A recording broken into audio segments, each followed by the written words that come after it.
Hello everyone, and welcome to another video from Guitar and Bass Repair Center. My name is Mario Cardenas, and I thank you for joining us again. Today we're going to see how to install strings on a Fender-style headstock with vintage or safety post tuners. These are the tuners that usually have a split or slotted post and a hole in the center where the string is inserted.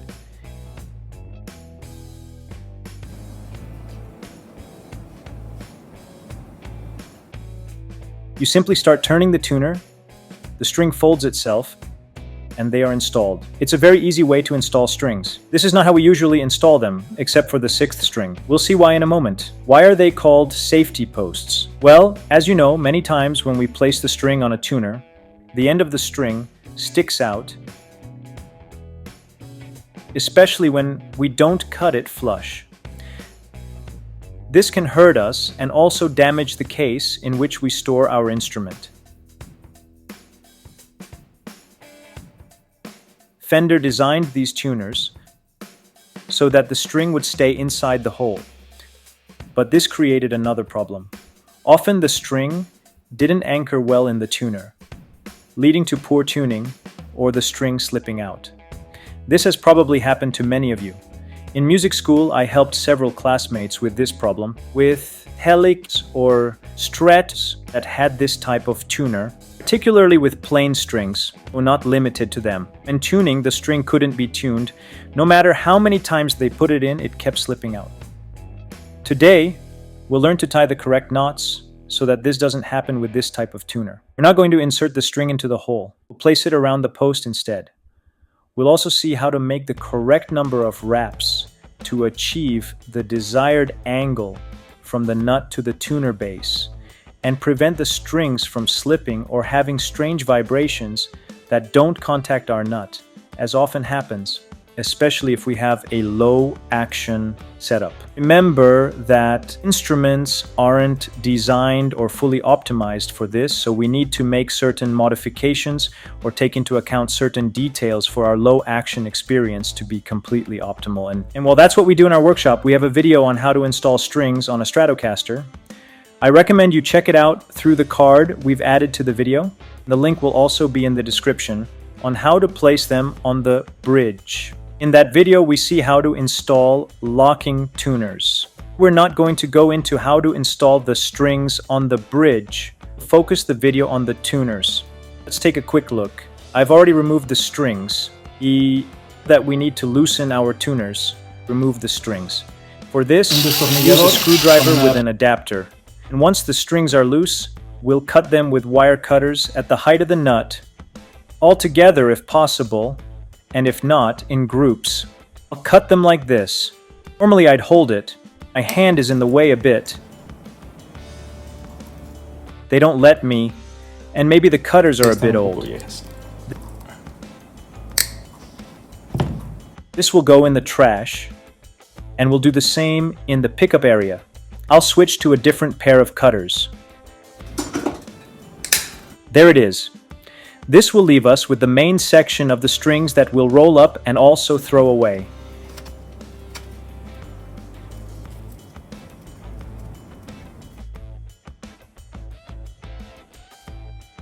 And the area of ring and loop that we'll remove from the back. For this guitar, we corrected the frets edges and installed a set of pickups, as we saw or will see in another video, depending on which one comes out first. In a normal setup, we would have removed the tremolo spring cover plate. This makes it easier to remove the strings, and besides, the tremolo would be blocked at this point to balance it. As we saw in the Floyd Rose guitar video, or as we will see in the Floyd Rose string installation video, and as we also saw in the Stratocaster string installation video. In this case, we'll just pass the strings through. Let's remove them from the package. We've seen this in other videos too. Each manufacturer has its quirks, but generally, we have a small bag containing the packets for the strings that we'll cut and remove each one. In this case, there are 2 sets per packet, and we'll go through them. Here we have the 3rd and 6th strings. We're not going to show how they're installed. We've already seen that in the Stratocaster video. We'll move directly to the tuner area, which is the important part of this video.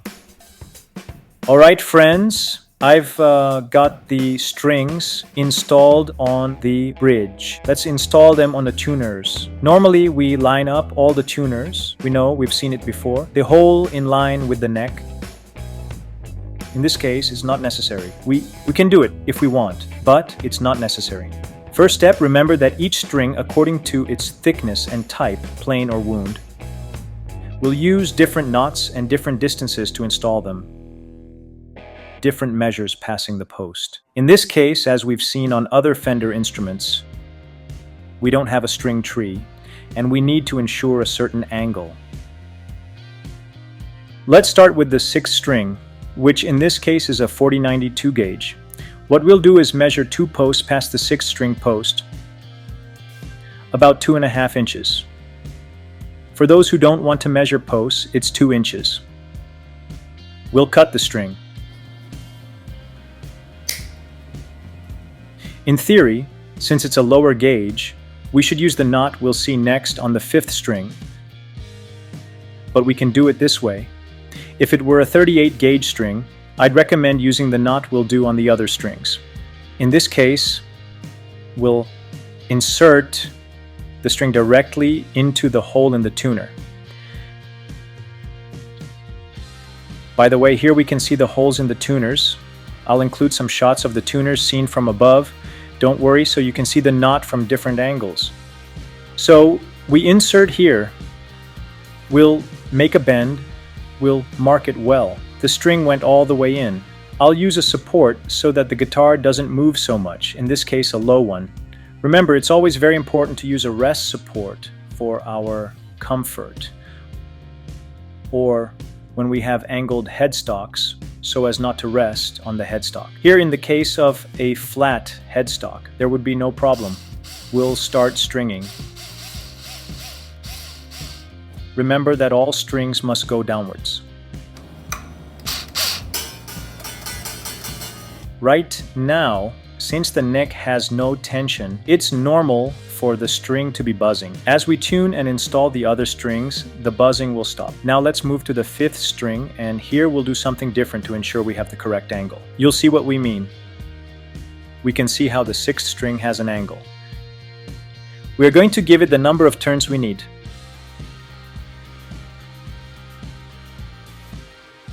One, two, three, 4. Now, let's see how the string angle is practically the same as the 6th string.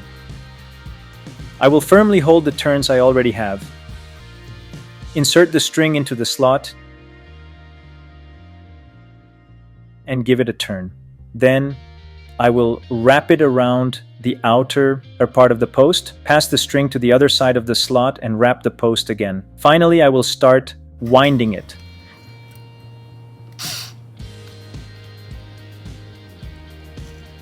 So we are finishing up with this string. We cross to the other side of the slot and wrap it with the string's excess string. Once we have the excess, we pull it firmly and make a cut.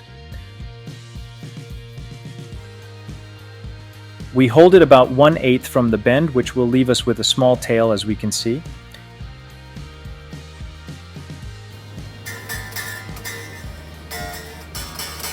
It still needs to be tuned.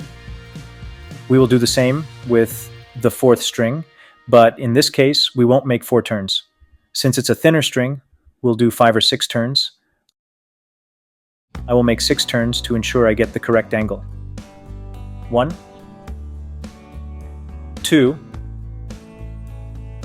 Oh, it slipped a little. I'll stretch it again. We need to be careful that the string doesn't get stuck in the bridge. That's something I didn't check. I think it happened before as well. Maybe on a Telecaster or another Stratocaster in a different video. So we need to be mindful of that. Anyway, we fully stretch the string and start wrapping it around the post. In this case, the turns go upwards. 1, 2, 3, 4, 5. Now, we will see how much angle we can get. I think I'll go for a 6th turn. Now we have 6 turns. Reaching the top, remember that we place each turn on top of the previous one. Since I'm at the end, I pull the string's excess firmly, hold it and insert it back into the slot. I continue holding it tightly and pull it towards the guitar. That is, towards the fretboard, pickups, or bridge. Don't pull too hard, just with firm pressure. Again, we cut. I'll tune it slightly to get a better view.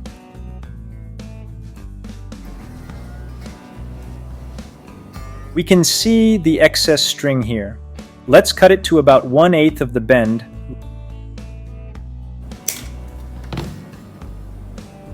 leaving a small tail on the string.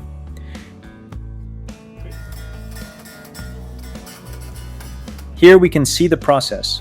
Bend the string, insert it to form the tail, cut it.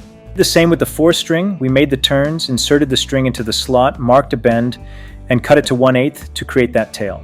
We need a specific angle, and we'll show it in a moment. That's why we need several turns to achieve it. Some guitars have a string retainer in this area. In those cases, it's not necessary to make as many turns. 2 or 3 turns are more than enough, since the retainer provides the required angle. Flat-wound strings will be a little different. So let's install the 3rd string. I fully stretch it and start winding, again in an upward direction.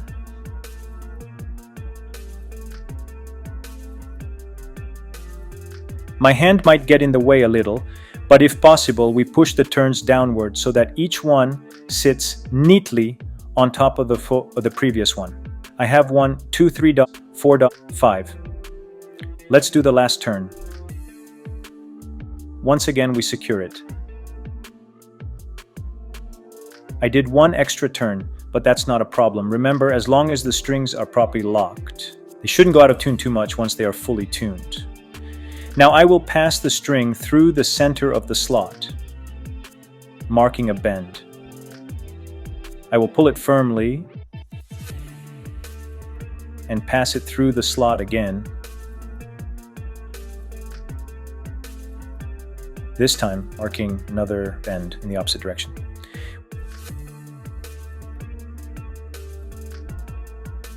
Once that's done, we pull from both sides of the string, release the excess, and take the main part, just as we've done in other videos.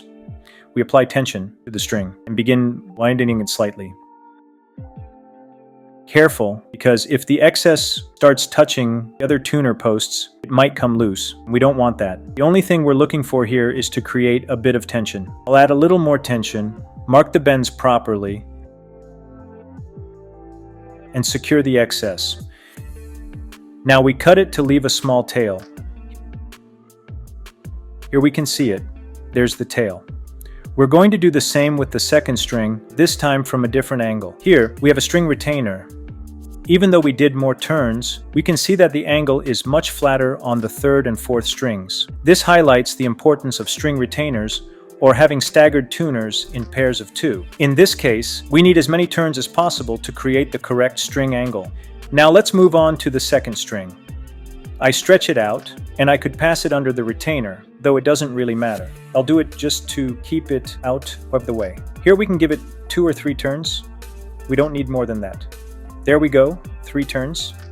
I will pass the string through the center, mark a bend, and pull on it again. Then I'll pass it through the center once more and mark another bend, pulling the string towards the guitar's body. I'll tune it up a little. Actually, let me wind it a bit first, just to add some tension. I hold the excess string with my finger right next to the tuner and cut it to create the tail I mentioned earlier. This stringing method is relatively tricky, but with a couple of attempts it can be done easily, especially if you follow the steps we're going through in this video. Now let's move on to the 1st string, which will also be easy to install. Remember, the thicker the strings, the easier this process becomes. You also don't need to use 12 or 13 gauge strings. 10 is more than enough. Of course, for a guitar with this gauge to feel comfortable, it needs a proper setup and perfectly leveled frets. Once again, I pull the string and fully stretch it. I place it near the tuner and start winding. 1 turn, 2 turns. I make sure each new turn sits neatly on top of the previous one. 3 turns. I hold the string firmly, pass it through the center of the slot, and mark the bend. I continue holding it tightly, pass the string through the center of the slot again, and mark another bend. Now, I'll wind it a little to create some tension.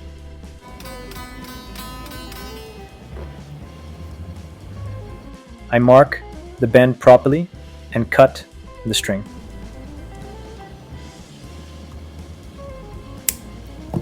Holding it securely, we cut it to leave a small tail.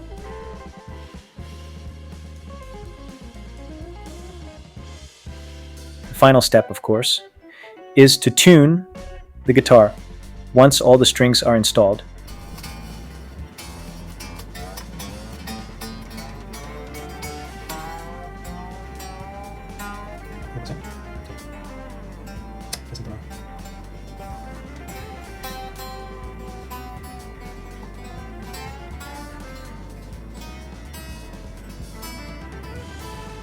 Let's check everything.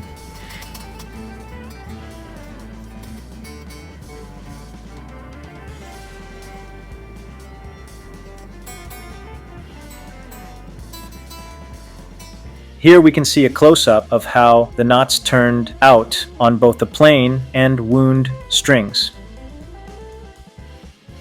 We can also observe the angle we created for each one.